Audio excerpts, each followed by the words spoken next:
Hey guys, Jambo Comics back with a special Jambo Comics today. A middle of the week or almost middle of the week episode for you guys today. Uh, why today? Because I just finished up a run I've been working on for a while and don't know why it took me so long to finish the run up because all I needed was just one book to finish it. And I finally got it the other day. So I thought I'd share some of the books with you guys and you could see some of the great covers and enjoy them with me. But I'll get started with this is not her first appearance. This is her first appearance in her own magazine. Well, it was Marvel Features #1, uh, Red Sonja. But you guys know that she got her start in Conan, number 23. And that was her first appearance. Number 24 was her first cover appearance. And this was her first book that she was highlighted as the star, I guess you might say. So this was a Gil Kane cover with some nice Dick Giordano art inside of it. And Roy Thomas, Roy the boy, doing the scripts inside or the writing. So that was very cool, and it was a good story. So yeah, I'll show you all these. I won't make a big production about each one of them, but I just wanted to tell you a little bit about Frank Thorne, the artist that was famous for doing Red Sonja. He'd been around for quite a while, actually. Before he started doing Red Sonja, he was actually doing stuff in the Golden Age for Standard Comics and Dell Comics and so on. And of course, I think he got the most famous for doing Red Sonja. And he used to cosplay as a wizard back in the day in the early 70s with Wendy Pini. And she was a artist also herself, but she was a beautiful red-haired lady, and she would dress up as Sonja, and good old Frank Thorne would dress up as a wizard, and they would go around and do cosplay. And I mean, it was kind of young back then, cosplay, and not that many people did it at all the cons and stuff. But yeah, they were pretty well known for doing that. And yeah, Frank went on, and after doing Red Sonja, he went on and did some work for Playboy and Heavy Metal. But great artist, and he was always my favorite Red Sonja artist. So that was his first time drawing Sonja there on Marvel Feature #2. So that was really cool. And let me see, I got #3 for you. Beautiful covers on these, just great books. Sonja in bondage there. This one is maybe my favorite. I don't know. It and Red Sonja #1 are probably my favorite two books. Just great colors and the background and everything. Just the way he drew Sonja there is very cool. That is Marvel Feature #4. And this is the one that I needed to finish everything up. It was Marvel Feature #5 with Red Sonja. Yeah, good stuff.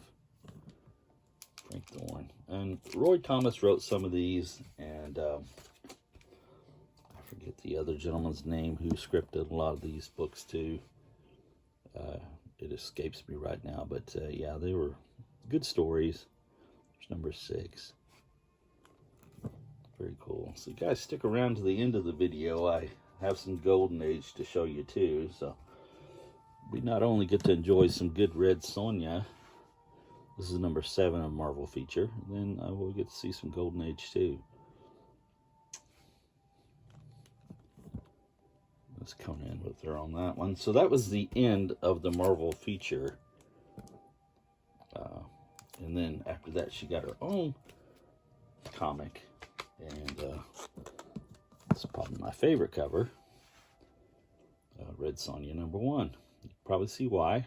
It was my favorite cover. But Frank Thorne could really draw the girls there. He's very good. Nice cover.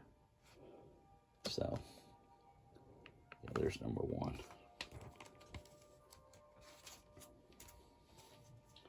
Anthony Purdue, if you're watching this, buddy, this is all for you. This is Red Sonja number 2.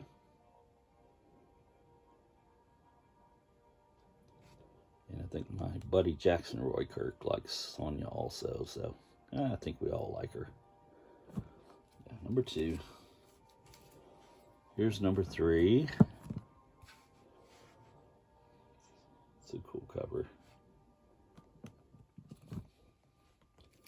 And I think Frank Thorne worked on Red Sonja from 77 to about 79, I think, is when he stopped. So there's number 4. Looks like she's fighting slee stacks there. Kind of funny.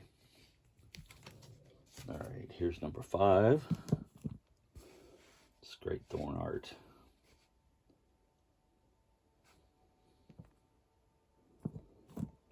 All right. Number 6.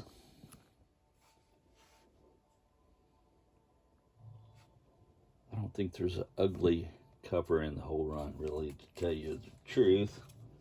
I like just about every one of them. It's number 7.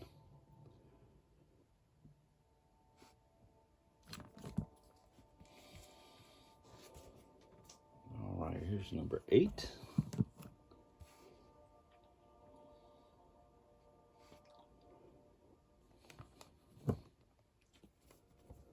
And number 9.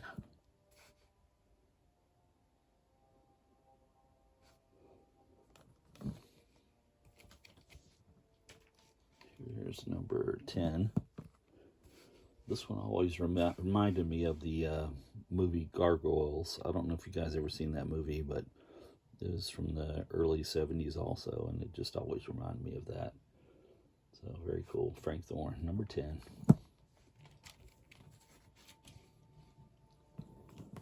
Here's number 11. She's blind. Oh no. Sonja's blind. Okay, number 11 was the last Frank Thorne cover. They started bringing in other artists. I guess at that point, Frank Thorne had moved on. Here's number 12, and this is a Frank Bruner cover. So, it's still a good cover. I like Bruner's work.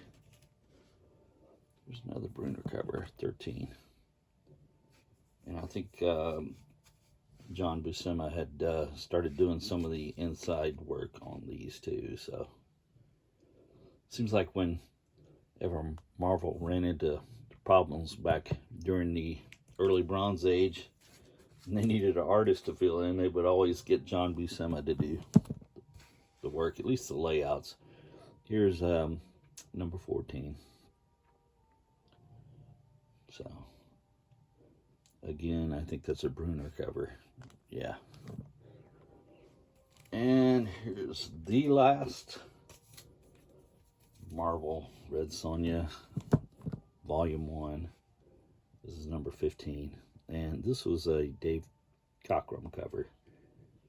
And yeah, I think this one had John Buscema artwork inside of it also. So that was the last one. And they came out with a Volume 2 later, and it was really kind of a stinker. The first issue had Big John Buscema doing the artwork on it. It was not too bad. It was tolerable, but then after that, it was kind of downhill. I think it lasted about 6 or 7 issues, something like that. So, all right, I got a few other things to show you. Just some stuff I picked up. Here is from 1968, a Space Family Robinson, number 29, Lost in Space. So, yeah, working on that run, little bit by little bit, and just love those painted covers, man. The sci-fi painted covers, really cool. And picked this up. You used to see these things around all the time. I got it out of the dollar bin. Used to couldn't give them away, but yeah, Fem Force number 96, and I've got a pretty good run of them, and they have a lot of the old good girl stuff from the Golden Age and things like that, and characters based on the Golden Age. So, yeah, I kind of like them. And speaking of Golden Age, this one is technically easy for me to say. Silver Age. It is from 1956, and it's Lorna the Jungle Girl, number 19, and it's a Joe Manili cover, and great artwork inside of it. And yeah, Lorna started out in the Golden Age, and she finished up in the early Silver Age. So yeah, just a good Jungle Girl. So I'll probably start getting serious about these and trying to finish these up pretty soon. I like her costume. Great Golden Age Jungle Girl stuff. So yeah, can't go wrong. And speaking of Jungle Girls, here's Nyoka. And I got this one because I like the drawn cover instead of the photo covers of the Nyoka. And this one is a Charlton. And I didn't notice it when I was getting it offline. I got it real cheap, but it had a big piece out of the cover. I think it was $5 is what I ended up paying for it. This is number 18. And yeah, it's too bad I had that piece out of the cover, but it's still very cool. I mean, it didn't hurt the picture of Nyoka or anything like that, but still. So, yeah. And I got one of my favorite jungle goddess, Rula. And this is number 27. Yes, 27 from 1949. Has some Matt Baker art inside of it. And it could be Baker, or it could be, kind of looks like Doolin a little bit on the cover there, Joe Doolin. Or it could be Jack Heyman, so I'm not really sure. I know they all did work for Fox, so yeah, that's number 27. The last issue of Rula. Very sad, but yeah, it's very cool. It's in pretty good shape. And a little bit of bondage going on down there in the bottom right, but just glad to have that. These are getting harder and harder to find, so yeah, if I can find them in decent shape at a good price, which I found this one at a good price. I think I gave like 50 some bucks for it, which is pretty good for this. Most of the time they're up around $100, so yeah, number 27.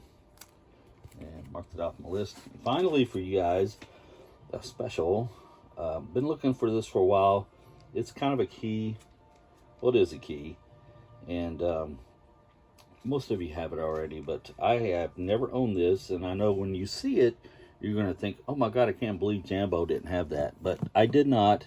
It is All-Star Comics number 58, and the first appearance of Power Girl. Yes, that's right, Power Girl by Wally Wood. One of his creations, or he helped create. And I just, yeah, never did get it back in the day. And, I mean, shame on me, I guess, because it's pretty good stories and stuff inside of them. And has some great Wally Wood art. But yeah, just glad to grab that up finally, and marked it off my list, and probably start trying to finish up some of the rest of those. I have a few of them, but not anything close to being done with it. But yeah, still pretty cool. Glad to get that. First Power Girl.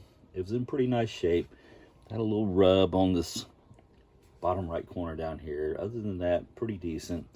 A little fade on the color right there underneath all, but yeah, still a nice fine plus, very fine, something like that. And yeah, glad to have that. Mark it off the list, and that is the haul, guys. That is it. I'm glad you stuck around to the end and got to see that great little first appearance of Power Girl there. I appreciate it. And if you enjoyed the video, hit the thumbs up for me if you would. Leave a comment. I'll get back with you guys. And as the beautiful Power Girl says, subscribe. Thank you guys. Have a great day.